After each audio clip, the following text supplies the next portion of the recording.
Mesdames et messieurs, bonsoir. Bienvenue dans ce triangle socle du Congo. Nous revenons encore une fois pour la suite de l'émission de la fois passée où nous avons parlé de comment relever les défis de la rareté des produits agricoles. Et alors, avec Monsieur Dieudonné Boufoumandou, bonsoir. Bonsoir. Et je pense qu'aujourd'hui, vous allez devoir répondre à plusieurs questions des téléspectateurs. Parce que la fois passée, on a parlé de l'organisation, la législation, les moyens qu'on alloue à cette agriculture. Mais une phrase choc que vous avez sortie en dernier lieu, lorsque vous parliez de développer le Congo est un jeu d'esprit. Un des téléspectateurs a posé une question là-dessus, mais je voudrais bien sûr qu'on commence par là. Lorsque vous parlez de jeu d'esprit pour développer le Congo, quel sens donnez-vous à cette phrase? Oui, ce n'est pas si compliqué que ça. Peut-être on a utilisé une expression inhabituelle, mais c'est ça la réalité. Parce que le développement commence par la tête.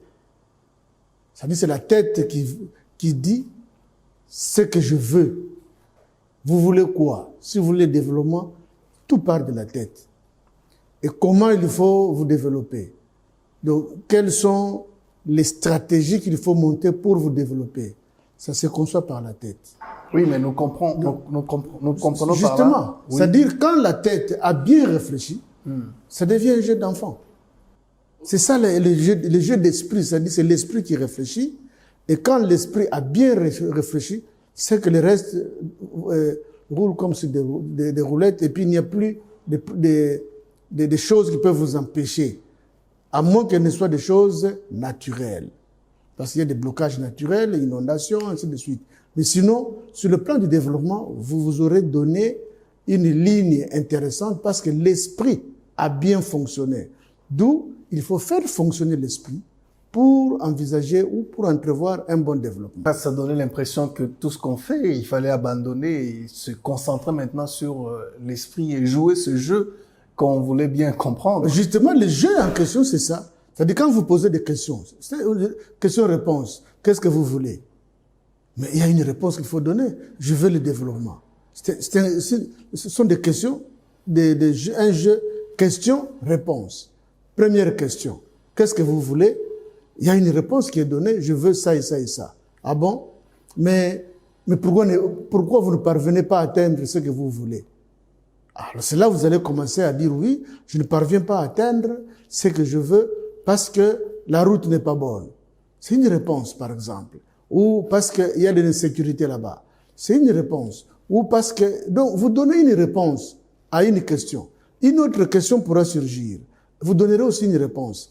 Et à force de faire ces jeux-là, de questions-réponses, que vous vous posez vous-même ou en groupe et vous trouvez des solutions, ou des orientations à ces questions, c'est là le jeu, c'est un jeu. Parce que vous posez question-réponse, on dirait un jeu de ping-pong. Vous envoyez à gauche, l'autre réplique, ainsi de suite. Là, c'est la même chose. Donc, ça devient un jeu. Sinon, on risque de mystifier le développement. On risque de croire que il faut que Dieu descende, il faut que... Non, là, c'est mystifier le développement. C'est justement la préoccupation des téléspectateurs. Heureusement que vous venez de donner la réponse. Mais sinon, l'émission de la fois passée est partie justement de la rareté de maïs constatée dans le Kasaï, mais aussi dans le Katanga, une pénurie pour laquelle le gouvernement a déployé alors ses forces pour aller chercher cette denrée aussi importante que consomme presque tout le Congolais aujourd'hui, le maïs.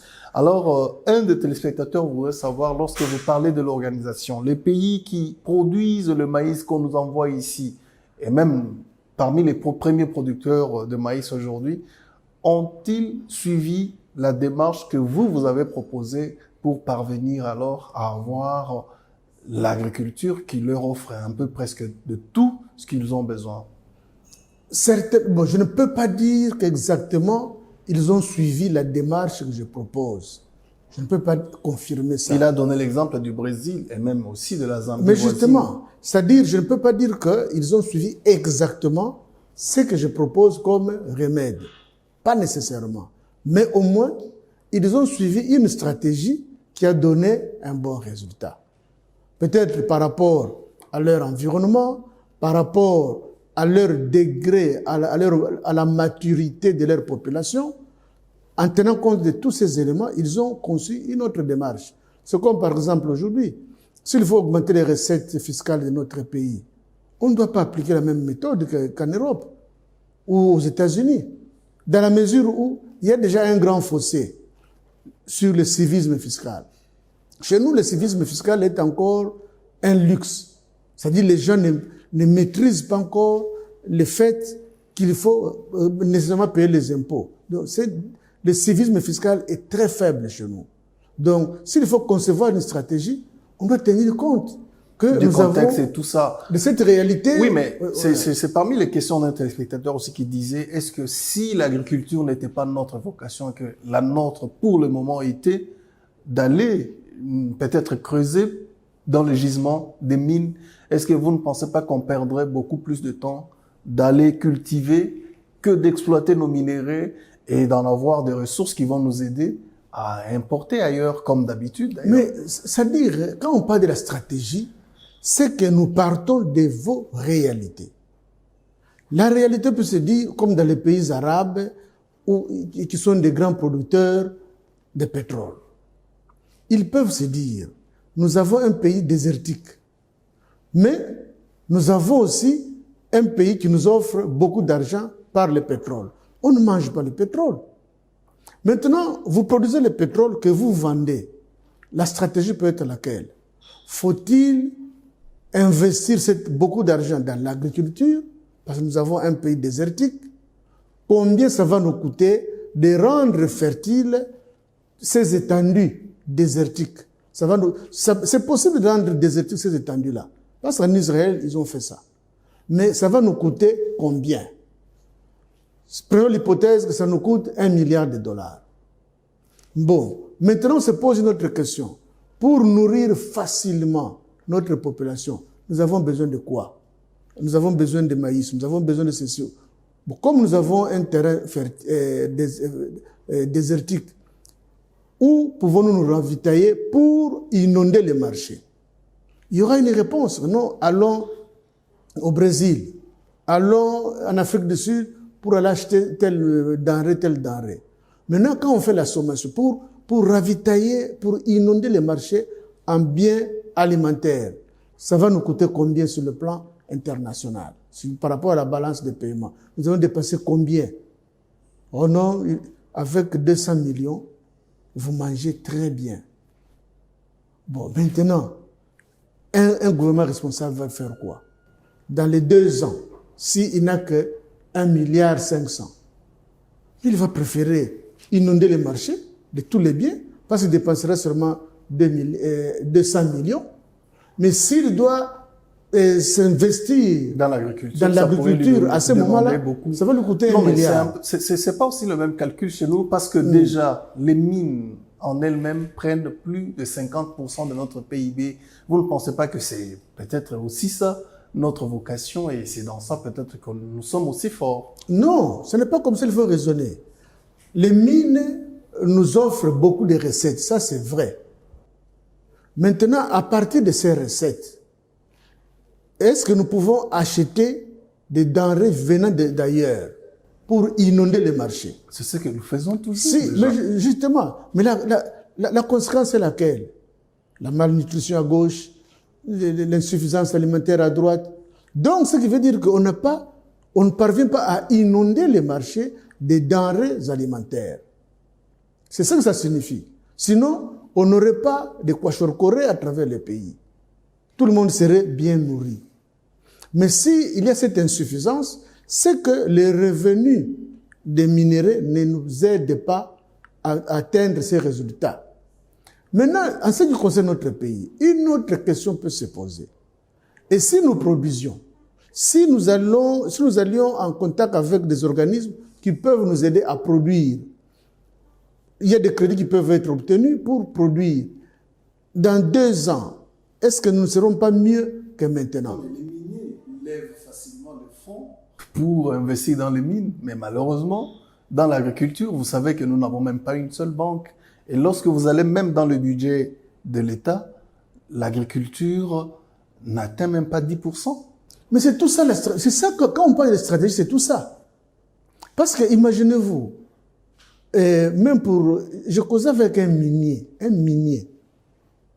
qui me dit, mais on peut aussi refaire, rentabiliser la SNCC et l'ONATRA.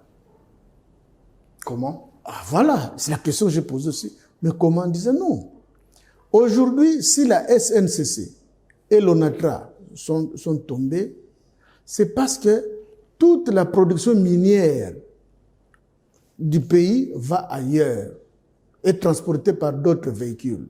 Parce qu'avant, la GECAMI ne produisait pas plus de 600 000 tonnes de cuivre ou de cobalt. Moins de 600 000 tonnes. Mais la SNCC était en forme, l'ONATRA était en forme. Parce qu'une bonne partie... Parce qu'ils avaient comme principal client la GECAMINE. Justement. Et pourquoi maintenant les compagnies minières ne peuvent-elles pas être aussi les principaux clients de la SNCC comme de l'ONATRA? Non pas en leur disant, c'est là la réflexion intéressante de ces miniers-là, non pas en disant à ces gens-là, tout minier doit transporter les minéraux par la SNCC et par l'ONATRA. Non. Sinon, sur le plan de business, vous faites de mauvais calculs. Mais obliger tout simplement une certaine quantité. Et lui avait proposé 30%. Il me dit, mais si on peut transporter, ne fût-ce que 30%, on obligeait chaque minier à exporter toute sa cargaison, mais 30% de sa cargaison par la voie ferroviaire jusqu'à... On peut résoudre tous les problèmes de la SNCC et de l'ONATRA. Mais est-ce qu'on aura emprunté de l'argent? C'est une décision tout simplement. Une décision qui ne coûte rien, seulement réfléchir. C'est comme l'exigence aussi des rapatriements de 60% des fonds de vente des minéraux. Ici, au Congo, c'est parmi les mesures. Oui, voilà. La loi existe qui oblige les miniers ou tous ceux qui exportent de rapatrier 60% des revenus. Mais tous ces miniers ou ces exportateurs, quand l'argent arrive dans les comptes à l'étranger, mais ils ont du mal à rapatrier 60%. Et ils ont toujours des raisons que nous allons faire ceci, nous allons faire cela. Donc, il faut aussi des décisions qui peuvent être faciles. Parce que dès que... Non, mais facile à prendre, mais difficile à exécuter. Parce que déjà, ces miniers-là, ils parlent aussi de notre environnement bancaire. Facile à prendre. Qui pose parfois aussi problème. Mais là, c'est l'aspect... Au regard de la hauteur des capitaux. Mais c'est parce que nous n'avons pas nos banques. Si nous avions beaucoup de banques qui appartiendraient aux Congolais, peut-être la logique serait tout autre. On ne sait pas. Mais en demandant aux miniers, parce qu'il y a des pays qui exigent ça, que au Gabon, vous ne pouvez pas exporter le bois en grumes. En Côte d'Ivoire, il y a certaines choses où on vous dit, ça, vous devez d'abord transformer les cacao avant de les... Justement, ajouter une valeur à ce que vous avez produit naturellement. Bon, maintenant ici, nous avons la SNCC. Nourrit combien de personnes? Quand si elle est réhabilitée, elle peut nourrir combien de personnes? C'est plus de 7000 emplois. Déjà, à part les emplois, oui. les bénéfices collatéraux, il y a des mamans qui vendent des chikwang, des jeunes gens qui peuvent vendre des fruits quand les trains arrivent. Les sous-traitants aussi, oui, il y en a autant. C'est tout ça. Donc, il faut voir tout ça. Donc, il suffit de dire, vous, miniers, vous exportez par an plus de 100 000 tonnes, mais 30 000 tonnes doivent être exportées via Matadi. Ah oui, mais vous voyez, nous revenons toujours aux mines et pourtant nous parlons agriculture. Non, mais est-ce que cette question d'agriculture, cette question de pénurie ne relance-t-elle pas aussi les vrais sujets autour de la diversification de notre économie, mais justement, qui malheureusement pose encore problème? Or, nous devons aussi savoir, dans notre pays, l'agriculture n'est pas un parent pauvre. L'agriculture peut aussi rémunérer sérieusement l'État. Il y a des États qui sont forts grâce à l'agriculture. Comme le Brésil, on les cite, il y en a mais autant. le Brésil, même la petite Côte d'Ivoire par rapport à la dimension géographique, pas petit État par rapport aux hommes qui y sont, mais par rapport à la géographie, la Côte d'Ivoire, c'est combien de fois le Congo? Mais si la Côte d'Ivoire doit être le premier producteur de cacao du monde... C'est un scandale pour vous? Non, ce n'est pas un scandale, mais ça donne matière à réflexion. Pourquoi ils sont arrivés premiers producteurs? Parce qu'ils n'ont pas une terre plus fertile que la nôtre. Ils n'ont pas une terre plus grande que la nôtre. Donc, nous aussi, nous pouvons avoir cette vocation. Mais c'est pas aussi parce que le cacao leur est favorable dans leur terre que... Non, ce n'est pas ça. Mais parce que chez nous aussi, les cacao poussent sans problème. On a connu depuis l'indépendance jusqu'à présent. Mais il y a aussi les cacao qui étaient plantés et exportés. Le café planté, exporté.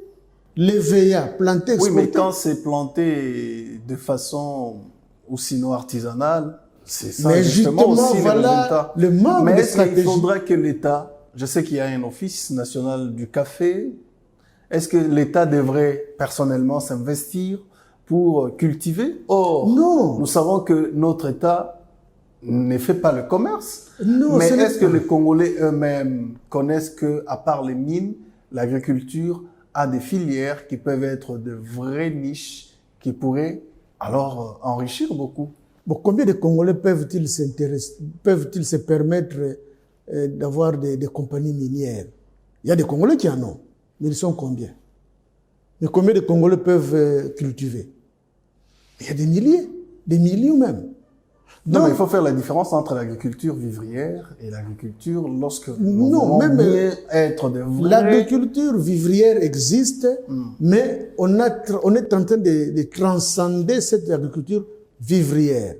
Ceux qui cultivent sont prêts à vendre davantage, mais à condition que disons, qu'il y ait amélioration de l'environnement. L'environnement des affaires, c'est encore un C'est autre tout ça. problème aussi dans le Mais domaine de justement, l'agriculture. mais c'est ça qui devait entrer dans la stratégie du gouvernement. Ils doivent intégrer ça dans la stratégie où l'agriculture est inutile, où elle est utile. Ça, c'est le point de départ.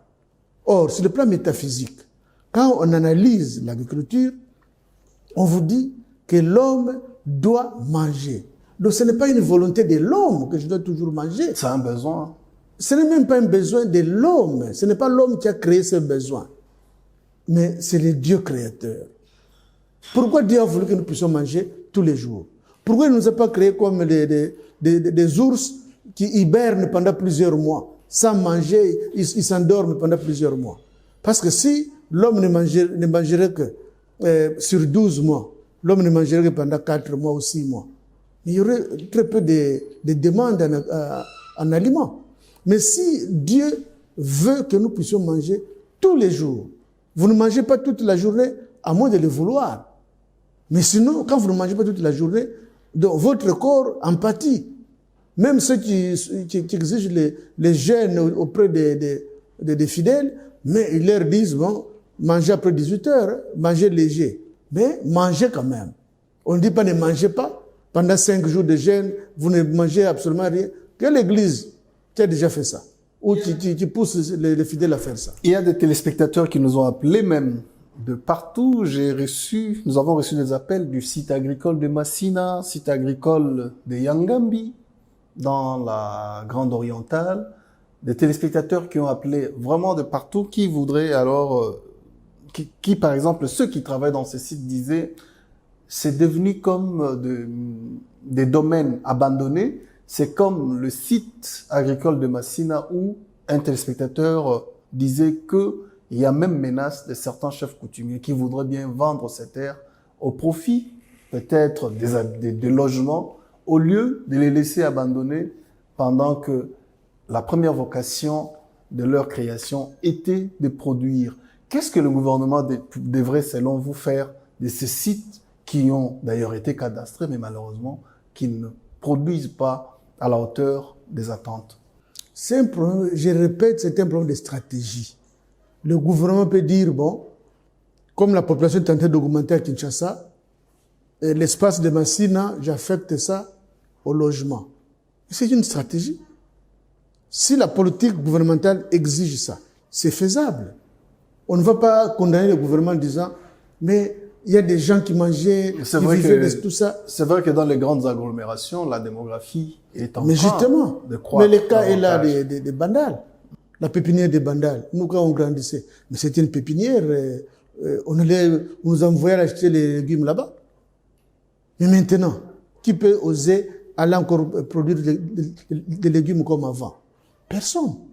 Mais c'est une stratégie politique en disant, enlevons les jardins, mettons des maisons. Ça veut dire quoi? Quand le gouvernement prend une telle décision, c'est qu'il a une piste, une autre idée pour dire, ne produisez plus ici, allez produire ailleurs. Dans l'expropriation des agriculteurs. Non, on n'a pas exproprié les agriculteurs parce que ces agriculteurs n'étaient pas propriétaires fonciers. Au contraire, l'État était large. Au lieu que des herbes poussent sur cette terre, enlever les herbes, mettez plutôt les légumes. Non, mais c'était une activité. C'était une activité. Mais de largesse. Une activité qui leur bon, maintenant, apportait quelque chose. À contrario, depuis que la pépinière de Bandal a été morcelée en parcelles, est-ce que Kinshasa ne mange pas de légumes? Et ça vient d'où? Donc, il y a d'autres sites qui ravitaillent Kinshasa. C'est dans la politique gouvernementale. Des sites informels. C'est-à-dire ici, on aimerait bien avoir des sites où le gouvernement peut aller contrôler, voir quelles sont les semences, quels sont les fertilisants. Vraiment, des vraies inspections qui aideraient alors à contrôler ce qui tombe dans les assiettes des Congolais. Mais ces services existent. Ces services au niveau du ministère de l'Agriculture. Il y a des inspecteurs même dans les villages. Les inspecteurs agronomes que nous connaissons. Qui sillonnent dans les villages pour voir est-ce que vous cultivez bien. Est-ce que ils existent. Ce n'est pas qu'il faut créer ce genre de services. Ces services existent. Mais, comme je l'ai toujours dit, nos services de l'État fonctionnent très mal. Donc, mais combien de services qui fonctionnent très mal vous attendez d'un très bon résultat? Alors, M. Boufoumane, un téléspectateur qui nous a appelé aussi du Kassai, qui disait ils ont eu le financement de la Banque mondiale dans les études de terrain qui pourraient les aider à cultiver. Et ça fait déjà des années, mais malheureusement, le projet n'est pas arrivé au bout. Est-ce que faudra-t-il attendre toujours de l'extérieur pour qu'on vienne booster notre agriculture qui, malheureusement, à l'extérieur ne peut aussi pas tout donner? Mais l'extérieur n'a pas intérêt à ce que notre agriculture puisse bien prospérer. Parce qu'eux-mêmes produisent. Quand ils produisent, ils ont des excédents. Ils veulent vendre ailleurs. Mais alors, peuvent-ils accepter que vous deveniez leurs rivaux, leurs concurrents? Ils ne peuvent pas. Mais c'est à vous-même d'intégrer dans votre stratégie nationale que mes concitoyens doivent manger tous les jours. Et cette décision n'est pas une décision gouvernementale, mais c'est une décision divine. C'est Dieu qui veut que vous puissiez manger tous les jours. Ce n'est même pas un individu. Même les rois, les présidents, tous mangent. Mais vous savez que ces organismes-là, parfois, ils apportent aussi assez de moyens pour soutenir les domaines agricoles. Est-ce que le gouvernement ne devrait pas aussi avoir déjà des projets préconçus qui pourraient orienter les financements, par exemple? Mais c'est tout ça. Mais là, quand vous comprenez que ces États-là n'ont pas intérêt à nous voir développer notre agriculture. Non, mais ils apportent quand même déjà quelque chose. Mais justement, ces institutions-là vous apportent quelque chose. Ils apportent quoi? Ils apportent un financement. Nous avons déjà eu à dire ça peut-être dans d'autres émissions ou dans d'autres forums sur le plan international, parce qu'on pose ce genre de questions à ces bailleurs de fonds. On leur dit, mais vous, bailleurs de fonds, pour mobiliser les fonds que vous donnez aux autres, vous vous fondez sur la réalité, sur les paramètres macroéconomiques. Or, sur le plan macroéconomique, le PIB, celui-ci. Ça, c'est vraiment la théorie. Ça, j'ai toujours soutenu. Comment vous parlez de théorie? Attention. Parce que le budget de l'État n'est pas une théorie, ça fait partie des domaines macro. Je vais dire quelque chose de très important. Quand on se limite aux paramètres macroéconomiques, c'est que vous restez au-dessus et vous ne saurez jamais ce qui est en bas. Okay. Mais c'est quand il faut vous intéresser, c'est ce que nous avons toujours défendu. Maintenant, quand vous intéressez aux paramètres, quand vous intéressez aussi et surtout aux paramètres microéconomiques, c'est là où vous allez résoudre les vrais problèmes. Parce que vous saurez que il y a de l'eau, cette terre-là, sous les eaux, il y a de la boue. Ou sous les eaux, il y a des pierres. Maintenant, si vous voulez construire, vous allez tenir compte de ça. Les paramètres microéconomiques font quand même partie de la cuisine interne d'un État. Est-ce que les partenaires viendraient nettoyer votre chambre quand même? Il n'est pas dit que nécessairement les partenaires doivent nous dicter tout ce que nous devons faire. Parce que déjà, l'appui technique, ils vous l'apportent au niveau de la formation des paysans, des agriculteurs, formation au niveau des ONG, financement même des fonctionnements de certaines organisations citoyennes locales, mais c'est déjà assez. C'est ça que j'appelle l'illusion. C'est une grande illusion. Comment vous expliquez ça? Un grand mirage. C'est le Maya. C'est-à-dire une illusion. Parce que vous savez pertinemment bien que si je donne cette nourriture à un bébé qui ne sait pas encore manger avec la cuillère, il ne va rien manger. Mais je parlais de l'appui technique. Non, attention. Vous savez que maintenant vous êtes un parent, entre guillemets, ou un tuteur ou une grande personne qui voudrait aider l'enfant à manger. Vous savez que cet enfant, en lui donnant la nourriture avec une cuillère, il ne saura pas manger parce qu'il ne sait pas encore manipuler la cuillère. De sorte qu'il va se salir simplement et en fin de compte, il n'aura pas bien mangé. Peut-être quelques petites gouttes peuvent tomber dans sa bouche, mais en grande partie, rien. Vous le savez. Mais vous donnez à cet enfant de la nourriture. Ah, je vous ai préparé une bonne bouillie.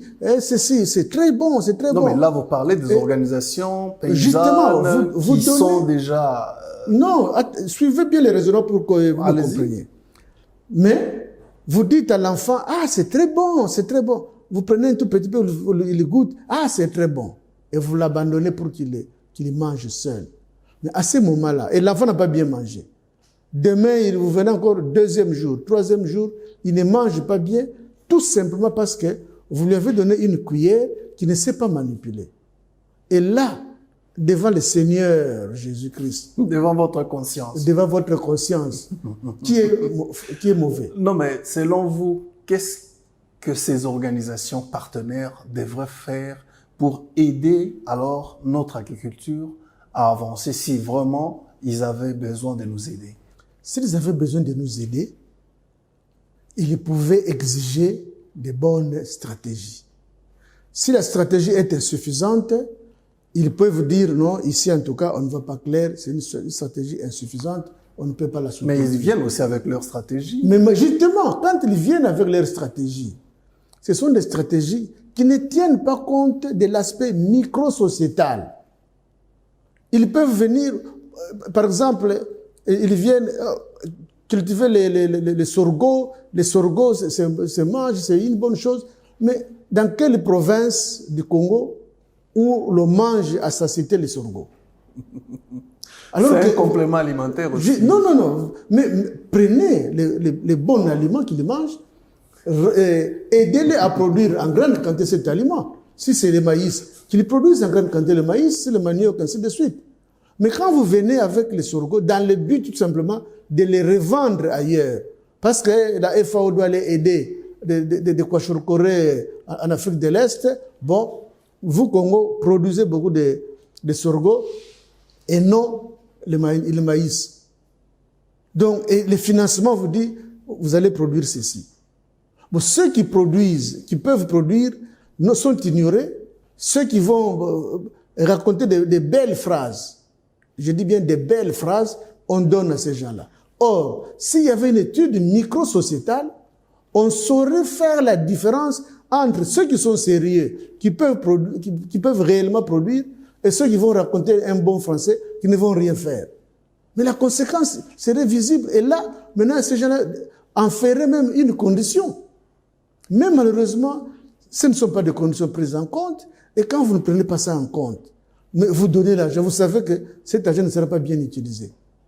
J'avais appris, je n'ai pas de preuves, mais j'avais appris à un certain moment, la fondation Insider, la fondation allemande, avait fait mener des études. Pendant un certain temps, ils ont recenser les financements qu'ils avaient déversés en RDC et en comparant les résultats. C'était le jour et la nuit. Mais les Allemands ont abandonné d'aider le Congo ou les ONG. Mais ils continuent. Alors que vous-même, vous avez la conclusion que ce que nous donnons comme financement ne résout pas les problèmes tels n'est pas compatible aux problèmes. Ça peut être compatible, mais il y a certaines démarches ou certaines considérations qui ne marchent pas très bien. Mais vous lui donnez quand même l'argent. Ça signifie que vous n'avez pas besoin que ce monsieur puisse se développer. Vous savez son insuffisance, mais vous l'inondez du côté insuffisance. Vous savez que le problème de gestion est un problème un peu délicat encore chez nous. Vous ne mettez pas de barrières pour qu'il y ait une bonne gestion, mais vous donnez.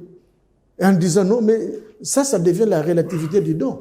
Et c'est comme ce que vous donnez est bon ou mauvais. C'est comme je lisais dans les informations, il y a quelques semaines, au Katanga, le gouverneur a exigé à certains opérateurs économiques de cultiver et alors cultiver du maïs. Pour vous, c'est aussi une bonne politique.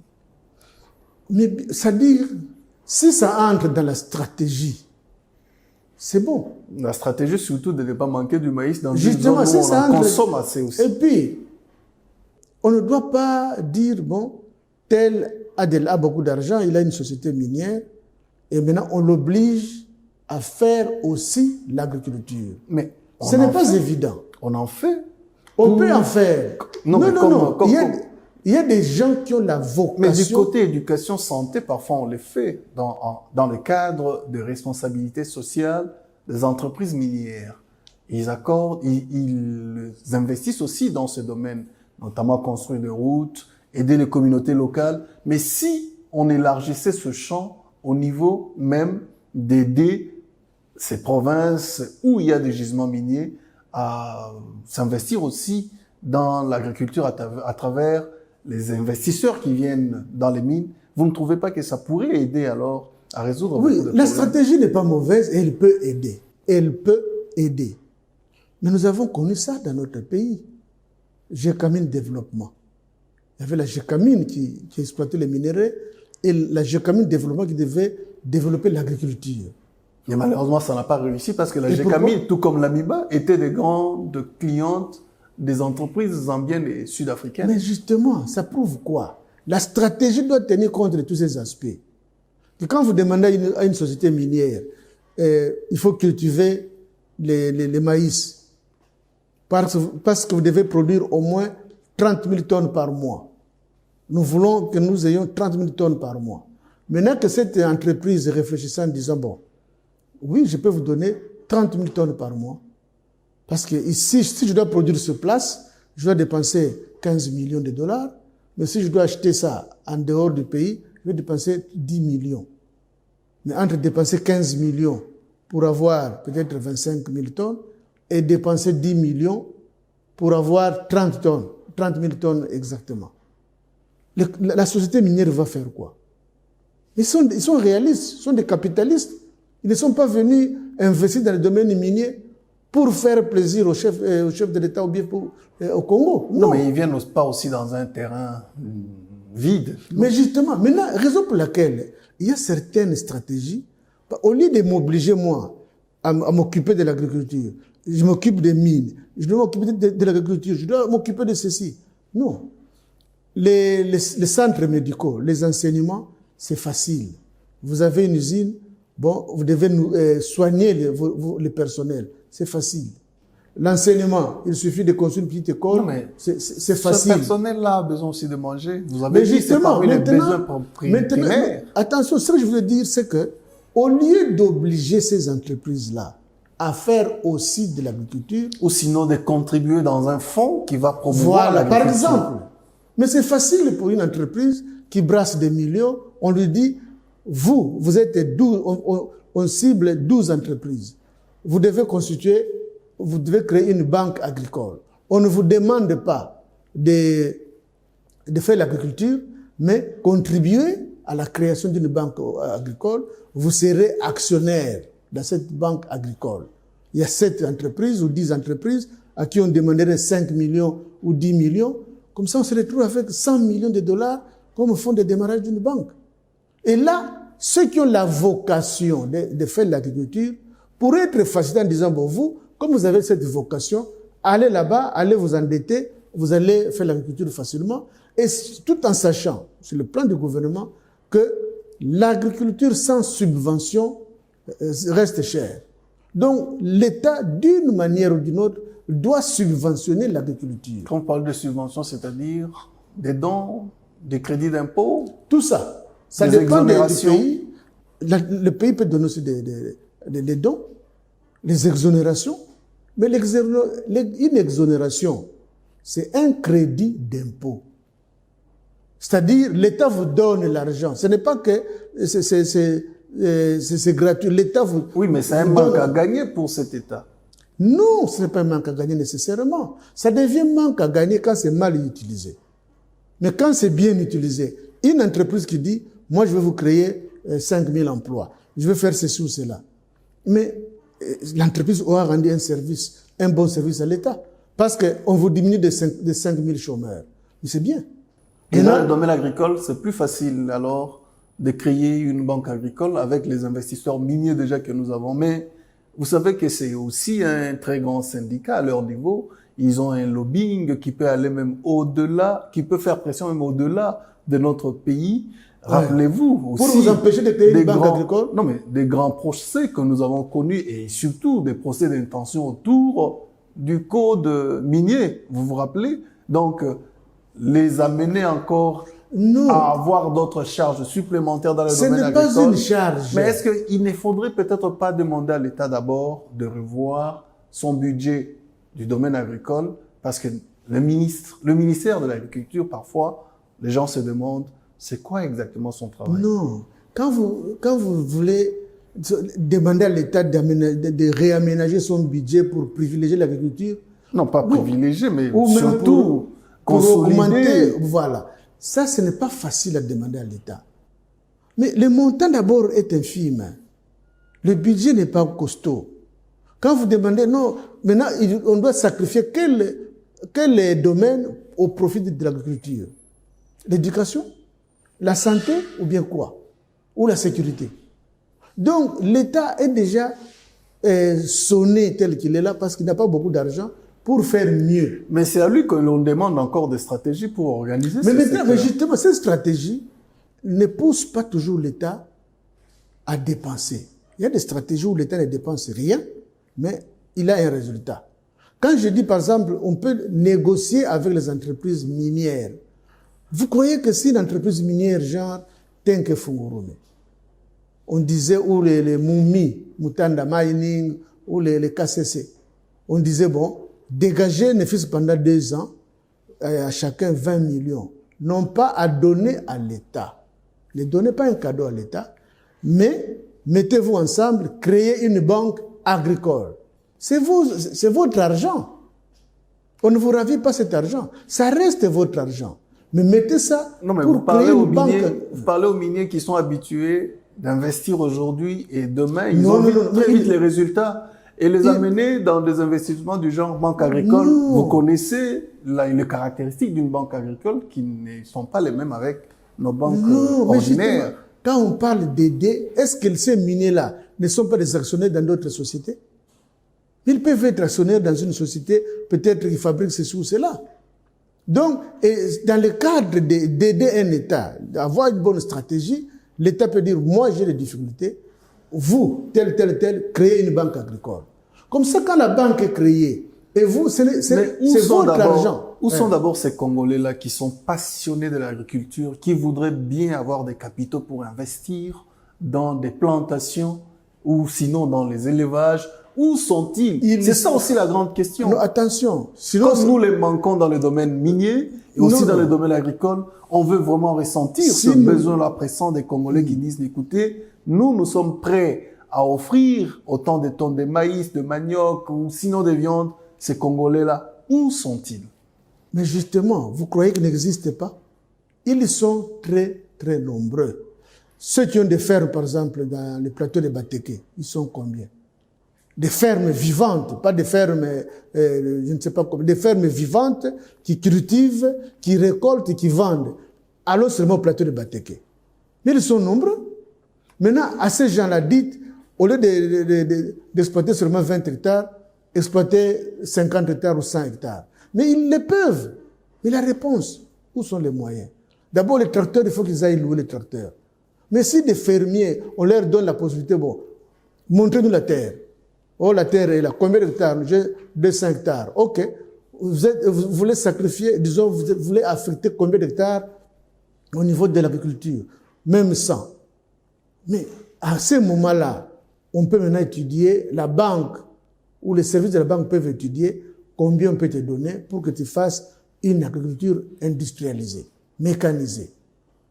Et là, un prêt même de 100 000, on peut te le donner. Mais quand vous voulez bien, mais vous n'avez pas les moyens pour acheter ne fût qu'un tracteur. Maintenant, quand est-ce qu'il faut épargner pour avoir un tracteur? Mais c'est plusieurs années. Il y a par exemple une procédure qui existe à la banque TMB. Je ne fais pas sa publicité, mais il faut dire les choses telles qu'elles sont. À la banque TMB, il y a ce qu'on appelle le leasing. Le leasing, c'est que vous n'avez pas l'argent. Je n'ai pas d'argent pour acheter un tracteur. OK. La banque vous achète un tracteur et met ça à votre disposition et vous allez seulement vous convenir de la périodicité pour les remboursements. Et à la fin, ça devient votre tracteur. Donc vous voyez que cette facilité-là, si c'était systématique, vous allez vous remplir certaines conditions, une semaine après... Vous parlez de certaines conditions, nous connaissons les conditionnalités pour avoir des crédits chez nous. Déjà, c'est un grand problème, les garanties... Mais peu importe, mais justement, c'est quand on a bien étudié le mécanisme, vous verrez qu'il y a des choses qui seront allégées. La banque est en train de tester encore ce leasing. Je ne sais pas si on peut dire que ça a pris une grande allure. Sinon, l'information passerait partout. Alors que du point de vue idée, c'est une très bonne idée. Maintenant, la faisabilité, elle est petite. Mais ceux qui ont besoin d'avoir les tracteurs, ils pouvaient passer. Mais en conclusion, ce n'est pas une banque agricole. Parce que les conditions de remboursement pour une banque agricole sont différentes que les banques agricole. Voilà, on le disait ici. En conclusion, on peut dire que c'est possible de relever le domaine agricole dans notre pays et d'offrir à la population des produits agricoles à moins cher et régulièrement. Ah mais bien sûr, c'est comme je l'ai dit, c'est un jeu d'esprit. Ne prenez pas ça à la légère, c'est un jeu d'esprit. Il suffit qu'on s'organise, qu'on mette l'intelligence, non pas une intelligence importée, l'intelligence congolaise ici. On la met simplement en place, 2 ans, 3 ans après, on parlera un autre langage sur le plan agricole. Alors, d'une façon ferme, et je ne voudrais pas utiliser les mots pour dire, je dis ça avec force, parce que je suis convaincu de ça. Merci beaucoup, M. Bifouman. Je pense qu'il y aura peut-être des questions auxquelles on sera soumis à répondre à la prochaine émission. Ok, merci. Voilà, mesdames et messieurs, c'en est fini par là avec l'émission d'aujourd'hui. On se retrouve prochainement sur la même chaîne avec le même plaisir et au revoir.